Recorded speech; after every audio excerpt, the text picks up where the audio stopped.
Puspusan ang naging trabaho ng administrasyon ni Pangulong Ferdinand R. Marcos Jr. para mapabuti pa ang pamumuhay ng mga Pilipino sa harap na rin ng pagkamit ng bagong Pilipinas. Una na riyan ang sektor ng kalusugan at transportasyon. Ang mga ito silipin natin sa sentro ng balita ni Clazel Pardilla. Abot kamay na at maaasahan ang mga serbisyong pangkalusugan. Sa bagong Pilipinas kasi, prioridad ang matatag na healthcare system at malusog na mamamayan. Alinsunod sa direktiba ni Pangulong Ferdinand R. Marcos Jr. na pabilisin at mabigyan agad ng lunas ang mga pasyente sa lahat ng sulok ng bansa.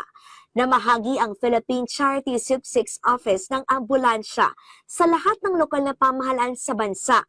Nasa 1,642 na ng mga bayan at munisipalidad ang may ambulansya na naglalaman ng medical equipment. Karapatan ng bawat nating kababayan na Pilipino na magkaroon ng ganitong klaseng serbisyo. Pinapatibay nga natin ang buong healthcare services. Ipinatupad din ni Pangulong Marcos ang zero balance billing na sumasagot sa gastusin ng mga pasyente sa mga DOH-accredited hospitals. Wala nang babayarang ward, operasyon at gamot. Ito yung patuloy natin pag-inspeksyon at pagsiguro na yung ating programa na zero billing ay unang-una na nagagampanan ng lahat ng mga ating mga ospital, ating mga staff, ating mga doktor, ating mga nurse, lahat ng ating medical services ay naunawaan kung ano ba yung programa at kung paano makapag-avail ang mga pasyente. Nagpapasalamat po ako na talagang hindi na po kami mag-isip pa kung saan-saan. Ang isipin po namin na yung pag-aalaga na lang po sa anak namin paglabas po namin. Sa bisa naman ng Yaman ng Kalusugan Program o YAKAP sa tulong ng PhilHealth.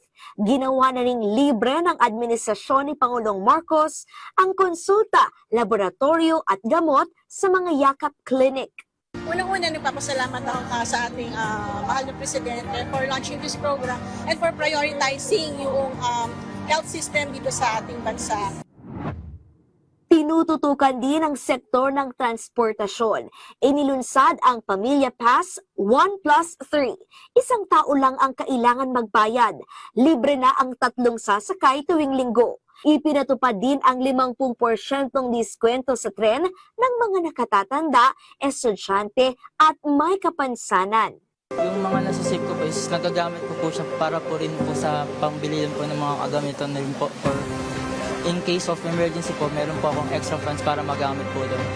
Kaya po, nakakatulong po talaga yung 50% na po yun para sa akin bilang estudyante. Pinabilis pa ang biyahe sa pangunguna kasi ni Pangulong Marcos. Naging posible ang One RFID all tollways. Ang reformang ito sa RFID system ay bahagi ng mas malawak nating layunin na gawing mas moderno, konektado at nakatuon sa pangangailangan ng bawat Pilipino ang ating infrastruktura. Nakumpleto na rin ang Phase 3 and 4 ng Pasig Bigyang Buhay Muli, Pasig River Urban Development Project.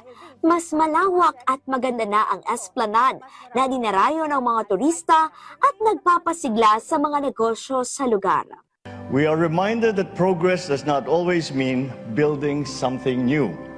Sometimes, progress means bringing something beautiful back to life. Mas magaan at maginhawang bagong Pilipinas.